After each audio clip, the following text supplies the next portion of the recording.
विद्यार्थी मित्रांनो, नमस्कार.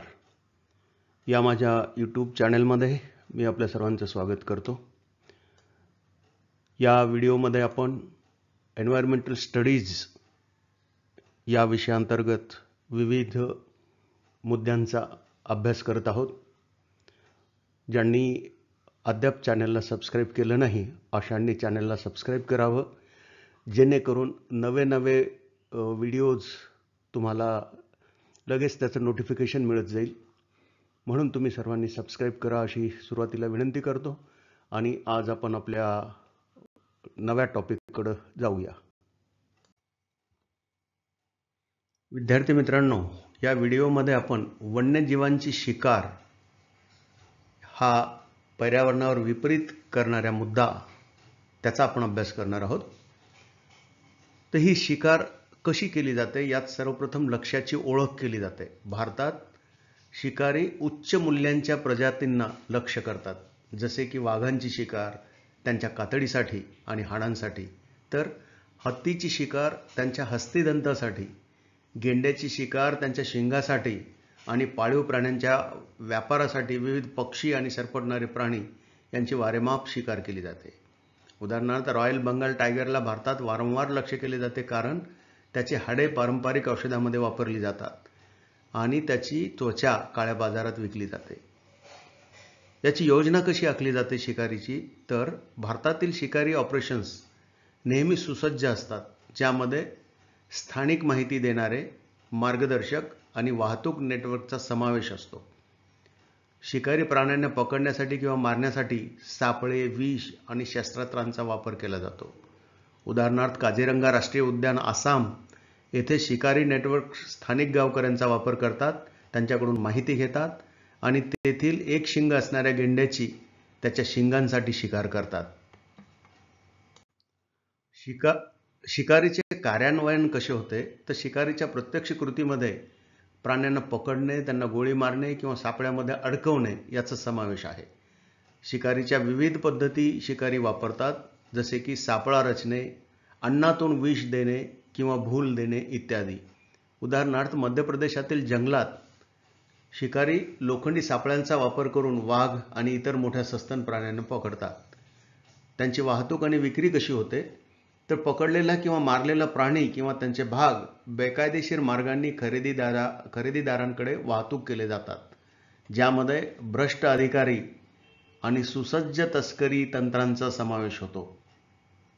उदाहरणार्थ पेंगोलिन भारतातून दक्षिण पूर्व आशियात तस्करी केले जातात, जेथे त्यांच्या पारंपरिक औषधामध्ये त्याचा उपयोग केला जातो आणि ह्या सर्व तस्करीमध्ये स्थानिक भ्रष्ट अधिकारी यांचा समावेश असतो.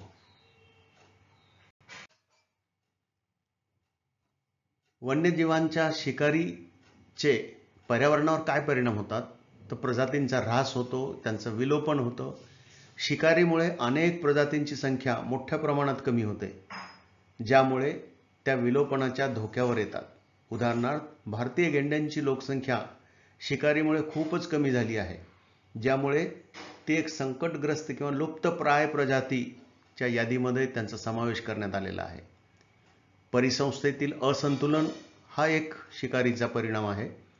प्रमुख प्रजातींच्या नष्ट होण्यामुळे, त्यांची शिकार झाल्यामुळे ते नष्ट होतात आणि त्यामुळे परिसंस्था विस्कळीत होतात, ज्यामुळे इतर प्रजाती आणि पर्यावरणावर त्यांचा विपरीत परिणाम होतो. उदाहरणार्थ भारतीय जंगलामधील वाघांच्या लोकसंख्येच्या ऱ्हासामुळे तृणभक्षक प्रजातींमध्ये वाढ झाली आहे, ज्यामुळे वनस्पती आणि जंगलांच्या आरोग्यावर त्याचा विपरीत परिणाम होतो.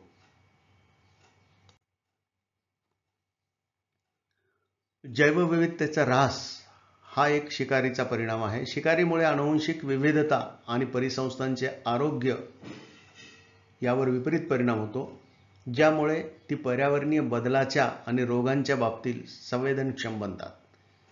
उदाहरणार्थ पश्चिम घाटातील विविध पक्षी प्रजातींच्या पाळीव प्राण्यांच्या व्यापारासाठी शिकारीमुळे पक्षीय जैवविविधतेचा ऱ्हास झालेला आहे.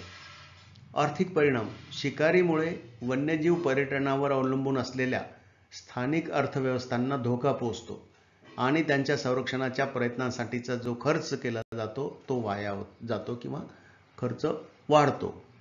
राजस्थान, मध्य प्रदेश आणि केरळ यासारख्या राज्यामधील वन्यजीव पर्यटनाला नुकसान झाले आहे, कारण शिकारीमुळे तेथील वाघ आणि हत्तींसारख्या प्रजातींची संख्या कमी झाली आहे. तसेच मानव आणि वन्यजीव यातील संघर्ष सुद्धा वाढतो. वन्यजीवांची लोकसंख्या कमी झाल्यामुळे वन्य किंवा हिंस्र प्राणी अन्नाच्या शोधात मानव व्याप्त क्षेत्रांमध्ये प्रवेश करतात आणि त्यामुळे मानव आणि वन्यजीव यांच्यातील संघर्ष वाढतो. उदाहरणार्थ, ज्या भागामध्ये हत्तींची शिकार होते तिथे उरलेल्या हत्ती अन्नाच्या शोधात पिकांसाठी शेतामध्ये आणि गावांमध्ये प्रवेश करतात, ज्यामुळे स्थानिक समुदायांसोबत त्यांचा संघर्ष होतो. शिकार रोखण्यासाठीचे उपाय: मजबूत कायदे आणि त्यांची अंमलबजावणी. शिकारी आणि वन्यजीव तस्करी विरोधात कठोर कायदे लागू करणे आणि ते काटेकोरपणे अंमलात आणणे, यामुळे शिकारी आणि तस्करी दोन्ही रोखणे शक्य होईल. यासाठी 1972चा वन्यजीव संरक्षण अधिनियम भारतामध्ये वन्यजीवांच्या संरक्षणासाठी एक कायदेशीर चौकट देते, ज्यामध्ये शिकारीसाठी गंभीर असे शिक्षाची तरतूद करण्यात आलेली आहे. पण त्यांची अंमलबजावणी काटेकोरपणे होणे हे अत्यंत आवश्यक आहे. शिकार रोखण्यासाठी आणखी काय करता येईल तर शिकार विरोधी गस्त तयार करता येईल. संरक्षित क्षेत्रामध्ये गस्त घालण्यासाठी सुशिक्षित आणि सुसज्ज रेंजर युनिट स्थापन करणे आणि शिकारीस आळा घालणे, हे केल्यास शिकार थांबवता येईल. उदाहरणार्थ, भारतातील विशेष वाघ संरक्षण दल STPF महत्त्वपूर्ण अशा वाघांच्या निवासस्थानामध्ये तैनात आहेत, ज्यामुळे वाघांची शिकार रोखता आली आणि वाघांचे संरक्षण करता आले. समुदायांचा सहभाग घेणे. स्थानिक समुदायांना पर्यावरण संरक्षणाच्या प्रयत्नामध्ये सामावून घेणे, त्यांना पर्यायी जीवनशैली पुरवणे आणि निर्णय प्रक्रियेत त्यांचा सहभाग घेणे, या बाबी जर केल्या तर शिकार आपल्याला रोखता येईल. उदाहरणार्थ, राष्ट्रीय उद्यान आणि वन्यजीव अभयारण्याच्या आसपासच्या गावाच्या पर्यावरण विकास कार्यक्रमामध्ये तेथील स्थानिक समुदायांना संरक्षण उपक्रमांमध्ये सामावून घेणे आणि त्यांना शाश्वत उपजीविकेचे पर्याय प्रदान करणे, या गोष्टी जर केल्या तर शिकारीवर आळा घालणे सहज शक्य होईल. आणखी एक उपाय म्हणजे मागणी कमी करणे. शिक्षण आणि सार्वजनिक जागरूकता मोहिमांद्वारे बेकायदेशीर वन्यजीव उत्पादनांची मागणी कमी करता आली तर त्याची शिकार रोखण्यास मदत होईल. उदाहरणार्थ, वाघ वाचवा किंवा हस्तिदंताला नाही म्हणा यासारख्या मोहिमा भारतामध्ये राबवल्या गेल्या, त्यामुळे वाघांच्या संख्येत वाढ आणि हस्तिदंतांचे उद्दिष्ट कमी करण्यास शक्य झाले आणि आपोआपच त्यांची शिकार ही कमी प्रमाणात होत गेली. वन्यजीवांची शिकार यामध्ये आंतरराष्ट्रीय सहकार्य घेणे हा एक उपाय करता येईल. वन्यजीव तस्करी नेटवर्कचा मागोवा घेण्यासाठी आणि त्यांना विघटित करण्यासाठी, त्यांच्यावर कारवाई करण्यासाठी आंतरराष्ट्रीय सहकार्य मजबूत करणे हा एक उपाय होईल. यात माहितीची देवाणघेवाण करणे, संयुक्त ऑपरेशन्स राबवणे आणि क्षमता निर्माण करणे या गोष्टींचा समावेश आहे. उदाहरणार्थ, वन्यजीव गुन्हा आणि शिकारीला तोंड देण्यासाठी भारत शेजारी देशांसोबत दक्षिण आशियाई वन्यजीव अंमलबजावणी network south Asia wildlife enforcement network सारख्या प्लॅटफॉर्मच्या माध्यमातून सहकार्य करतो. असे प्लॅटफॉर्म्स अधिकाधिक निर्माण करणे अत्यंत महत्त्वाचे आहे.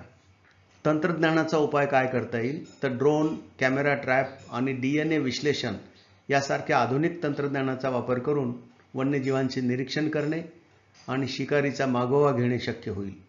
उदाहरणार्थ, भारताच्या राष्ट्रीय उद्यानांमध्ये कॅमेरा ट्रॅपचा वापर करून प्राधिकरणांना वाघांच्या लोकसंख्येचे निरीक्षण करण्यास आणि शिकारी पकडण्यास याची मदत झाली आहे.